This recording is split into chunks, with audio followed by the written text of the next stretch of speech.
The galactic Concord's archives were vast, chronicling the rise and fall of countless civilizations across the Milky Way. For centuries, the Concord had acted as a guardian of peace, ensuring that younger species were guided gently into the greater galactic community. It was a delicate balance, one that required patience and a deep understanding of each species' unique traits. Humanity was different. Their emergence on the galactic stage came not through a beacon of peace or a burst of quantum communication, as was common, but through an alarming burst of radio signals. At first, these signals seemed rudimentary, chaotic, even fragments of voices, music, and narratives. But it was the content of these broadcasts that caught the Concord's attention. The messages carried tales of war, conquest, and survival. Stories of beings who celebrated violence in fiction and reenacted it in reality. Humans, it seemed, glorified conflict in ways that were entirely alien to the Concord's more pacifistic species. Still, the Concord was hopeful. After all, the same broadcasts contained stories of love, innovation, and a yearning for something greater. Could this young species, with its chaotic tendencies, be guided toward peace? The Concord resolved to find out, dispatching their most revered emissaries, the Zenari. The Zenari were the galaxy's scholars and diplomats. Towering and slender, with shimmering exoskeletons that reflected the light in calming shades of blue and green, they exuded an aura of tranquility. For over 1,000 years, the Zenari had been the first contact specialists of the Concord, tasked with extending the hand of unity to fledgling species. When the Zenari ship, Orcs, arrived in Earth's orbit, it immediately cloaked itself. The humans' technology was far too primitive to detect them, but the Zenari preferred caution. They observed humanity for weeks, scanning their networks and studying their behaviors. What they found was troubling. The humans were engaged in multiple armed conflicts across their planet. Their history, as catalogued in their own databases, was a litany of wars, genocides, and betrayals. Yet, alongside this darkness, there was an undeniable brilliance. Humans had split the atom, mapped their genome, and even ventured into space with what could only be described as crude metal coffins. Their literature, music, and art were filled with themes of hope, love, and resilience. They were a species of contradictions, a puzzle the Zenari were eager to solve. The day of first contact arrived. The Orcs descended into Earth's atmosphere, shimmering into view above the United Nations headquarters in New York City. The Zenari had chosen this location after identifying it as the symbolic center of human diplomacy, a place where nations gathered to discuss peace and cooperation. The ship was a marvel of alien engineering, its hull a flowing tapestry of light and energy that seemed to hum with a soothing melody. Crowds gathered below, their faces a mixture of awe and fear. The world held its breath as the ship opened, revealing the Zenari emissary, Sarlith, descending gracefully on a platform of light. Standing nearly 10 feet tall, Sarlith was a sight to behold. His multifaceted eyes glimmered with intelligence, and his voice resonated both audibly and telepathically as he spoke. "People of Earth," Sarlith began, his voice calm and melodic. "We come in peace, as emissaries of the Galactic Concord. We extend to you an invitation to join us among the stars, to share in knowledge, peace, and prosperity. Let this be the dawn of a new era for your people." For a moment, there was silence. Then the chaos began. The humans' response was immediate and chaotic. Fighter jets scrambled into the air, circling the alien vessel. Soldiers poured into the streets, their weapons trained on the Zenari ship. News channels broadcast the event live, with pundits speculating wildly about the aliens' intentions. Inside the United Nations, the diplomats argued fiercely. Some called for calm, urging the world to embrace this opportunity for unity. Others demanded a show of strength, fearing the aliens were a prelude to invasion. The Zenari, unused to such hostility, sent calming signals through their telepathic fields. But humanity was immune. Sarlith's attempts at communication were met with increasing aggression as the human sphere turned to belligerence. A missile, launched by an overeager military commander, streaked toward the Orcs. The Zenari ship's defenses activated instantly, disintegrating the missile in a flash of blue light. Sarlith, unharmed but deeply unsettled, returned to the ship. The Orcs cloaked itself once more and ascended into orbit, leaving behind a planet gripped by fear and confusion. In the quiet of space, Sarlith convened with the Concord via holographic relay. "They are unlike any species we have encountered," he reported. "They respond to peace with suspicion, to diplomacy with aggression. Their history is steeped in conflict, yet their potential for greatness is undeniable." The Concord's council was divided. Some called for immediate intervention, fearing that humanity's warlike tendencies would one day spill into the galaxy. Others, like Sarlith, argued for patience. "They are young," he said. "Their history has made them wary, but they are not beyond redemption." Back on Earth, humanity's leaders grappled with the implications of what had just occurred. Some sought to prepare for an invasion that might never come, while others saw in the Zenari's message a glimmer of hope. In the minds of billions, one question lingered. What would it mean for humanity to join the stars? The Zenari had withdrawn, leaving Earth's skies clear and humanity in disarray. Governments scrambled to interpret the alien visitation, and conspiracy theories flooded the internet. Some saw the event as a sign of hope, a celestial hand extended to lift humanity from its tumultuous existence. Others saw it as a warning, a prelude to invasion. Militaries across the world intensified their preparations, while scientists and diplomats debated the meaning of the Zenari's words. Behind the scenes, humanity's darker instincts emerged. Nations with rivalries began accusing one another of colluding with the aliens. Military research shifted into overdrive as generals sought to counteract the advanced technology displayed by the Zenari. Humanity, for all its potential, was responding in the only way it knew how, preparing for the worst. The Concord's dilemma far above Earth, cloaked in its advanced technology, the Orcs remained in orbit. Sarlith and his team continued their observations, trying to decipher what had gone wrong. The Zenari had conducted hundreds of first contact missions over the centuries, and never had a species reacted with such overt hostility. Yet, the more they studied humanity, the more they began to understand. Humanity's history was a crucible of conflict. Unlike the Zenari or most species in the Concord, humans had evolved on a planet of constant strife.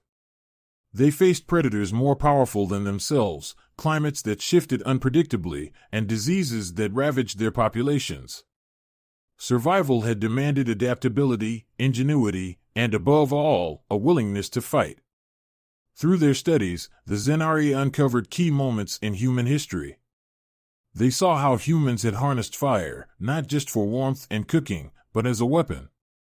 They discovered humanity's use of tools to kill prey larger than themselves, and how those tools had evolved into weapons of war. Even the human language betrayed a focus on conflict. Words for survival, combat, and strategy appeared with remarkable frequency in every major tongue. Sarlith presented his findings to the Concord, detailing humanity's history of conflict. This species, he explained, has faced extinction countless times.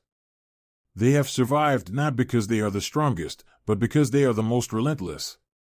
Their capacity to endure, adapt, and overcome is unparalleled. The Concord debated what to do. Some, like the Ralner delegate herself from a warrior species, urged caution. Humanity's aggression stems from their environment, she argued.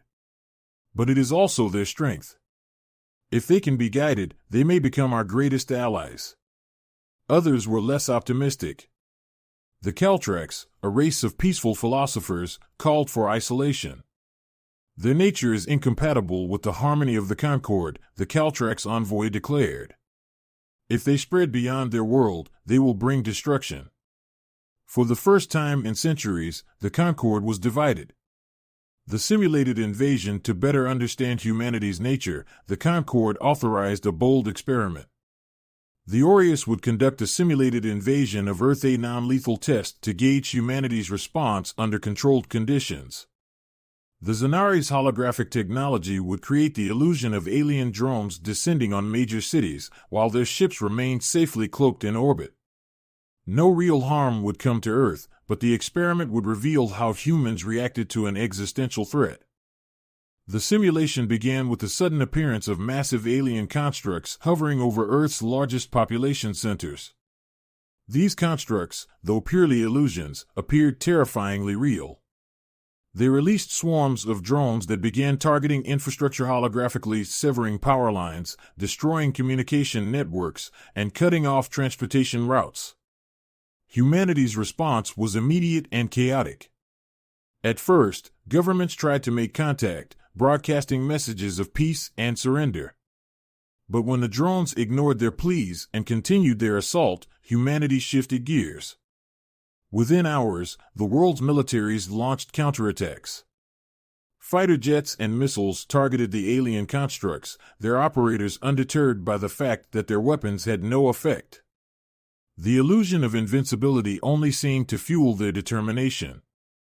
Soldiers on the ground began coordinating ambushes against the drones, using everything from improvised explosives to captured alien technology. The depths of human resilience. As the days passed, the Concord observed something remarkable. While most species, when faced with overwhelming odds, would retreat or surrender, humanity adapted. They reverse-engineered the technology from downed drones, using it to bolster their own arsenal. Civilians organized resistance movements, using guerrilla tactics to strike at perceived weak points. Farmers turned tractors into armored vehicles. Scientists, operating in secret, developed electromagnetic pulses to disrupt the drone systems. Even more shocking was humanity's willingness to sacrifice. Concord analysts watched in horror as entire cities were evaluated and then destroyed by their own governments, denying the drones any potential resources. Soldiers fought to the last, covering the retreat of their comrades with a grim determination that no other species had ever displayed. In one instance, a team of engineers managed to hijack a holographic drone and use it to infiltrate the alien constructs.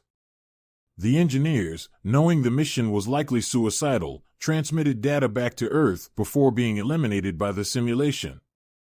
Their actions inspired a wave of coordinated attacks, each more ingenious than the last.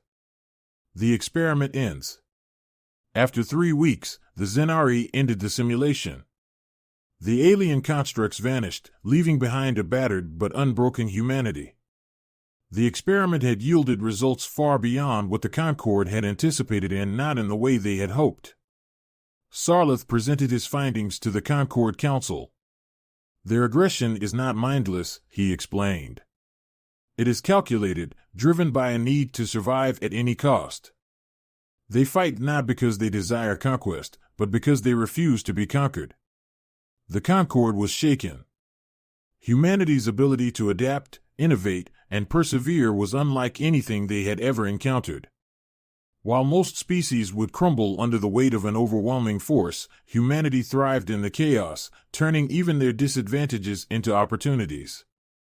The Council was left with a difficult decision: should humanity be nurtured or contained? Back on Earth, the world began to rebuild, oblivious to the fact that the invasion had been nothing more than an experiment. Yet, the lesson was clear: humanity had faced annihilation and emerged stronger. For the first time in history, the nations of Earth began to cooperate on an unprecedented scale, driven by the shared realization that the universe was far larger and far more dangerous than they had imagined. The Galactic Concord convened in an emergency session, their luminous council chamber illuminated by the vibrant holograms of various species. The Zenari had presented their findings, and the data from the simulated invasion spoke for itself. Humanity, though technologically inferior, had exhibited a level of ingenuity and tenacity that defied comprehension. The Ralner delegate leaned forward, her scaled visage stern but intrigued. No species should have been able to adapt that quickly, she stated. They hijacked alien technology, coordinated counterattacks with improvised weapons, and made strategic sacrifices that would have broken any other civilization. How do they do it? It is their nature, Sarleth replied, his shimmering exoskeleton dimming in contemplation. Conflict has shaped them. Their very evolution demanded they become masters of survival. And their greatest strength lies in their ability to turn adversity into opportunity. The Concord's members murmured among themselves, struggling to reconcile the duality of humanity, a species capable of art, compassion, and innovation, yet terrifying in its willingness to fight and adapt. The question now loomed, what was to be done with them?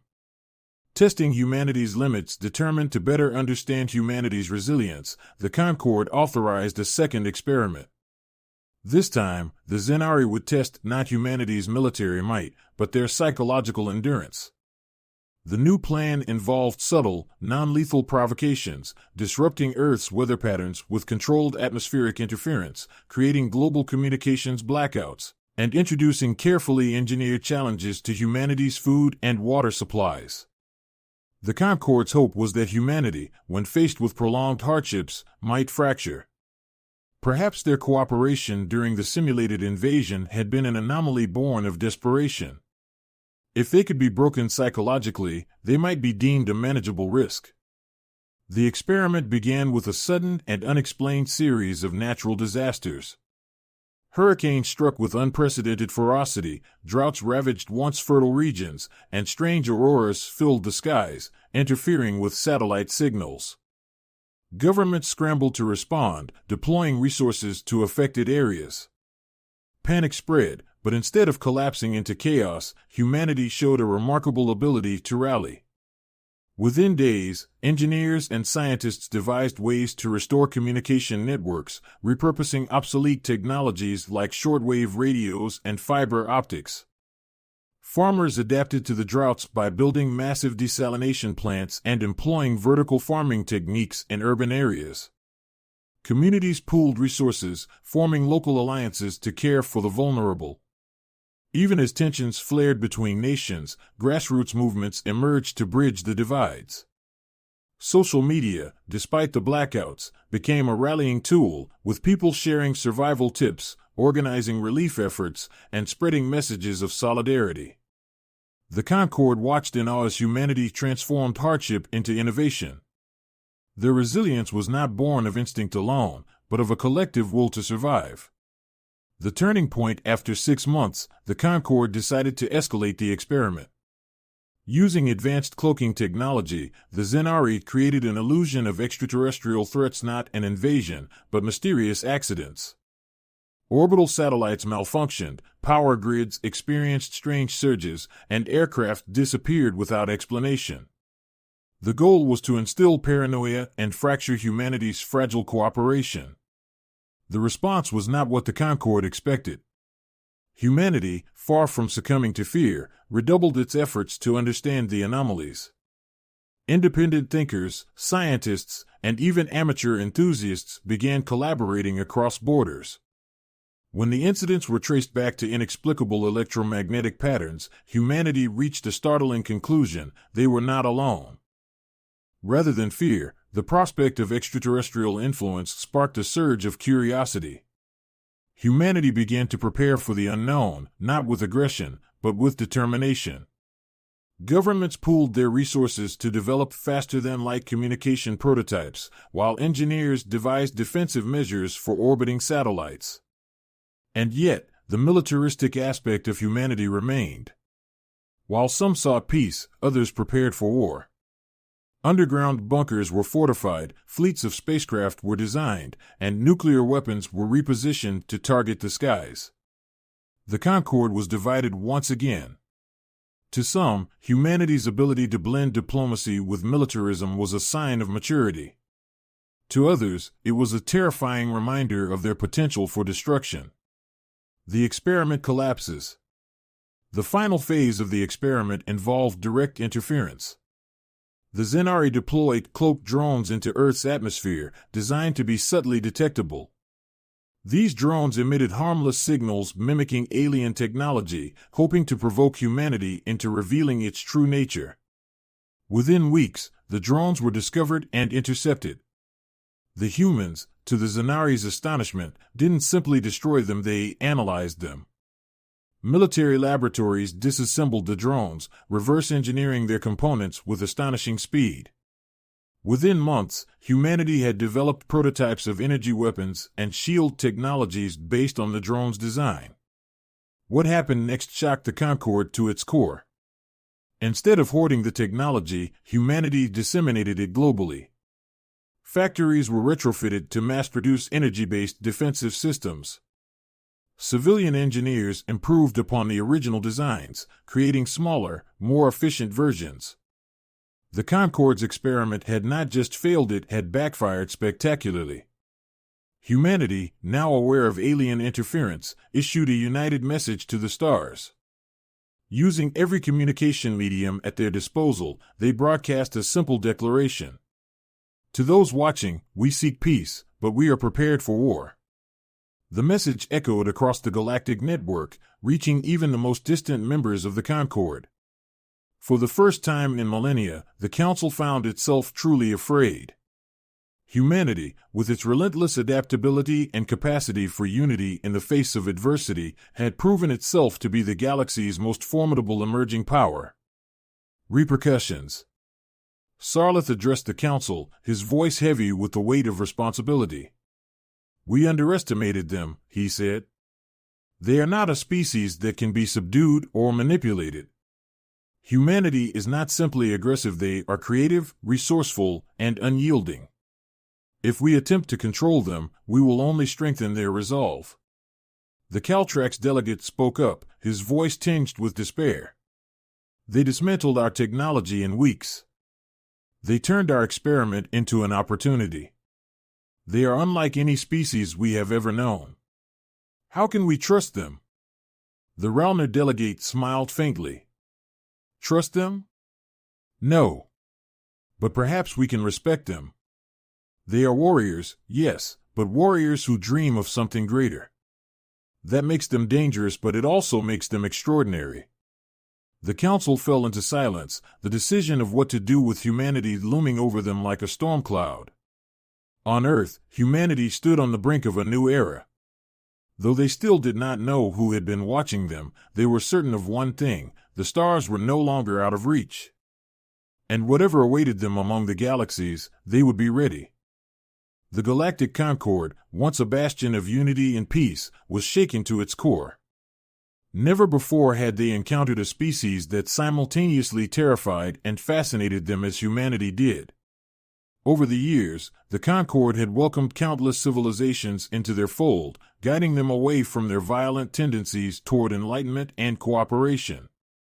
Yet humanity stood apart, a species that seemed to thrive in conflict, to excel when chaos reigned. The final decision on humanity's fate had to be made. The council chamber, a massive dome of crystalline light, was packed with delegates from every corner of the galaxy.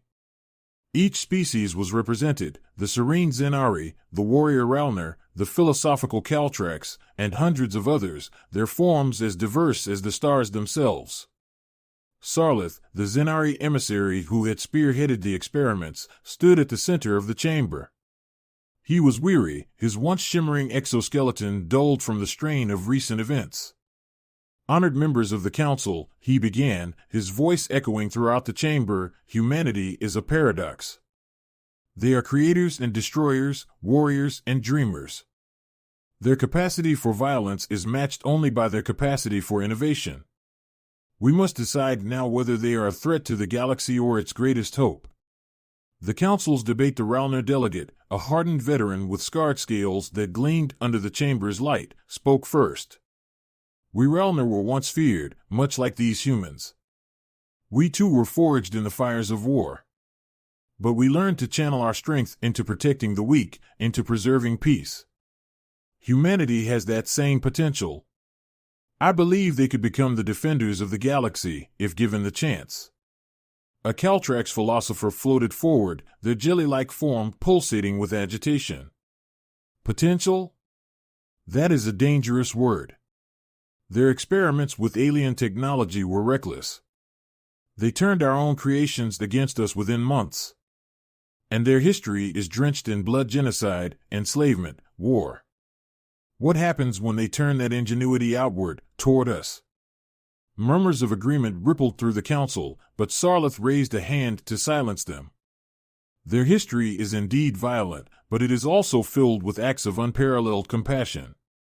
They have risked their lives to save strangers, to protect their environment, to reach for the stars not out of conquest, but out of curiosity.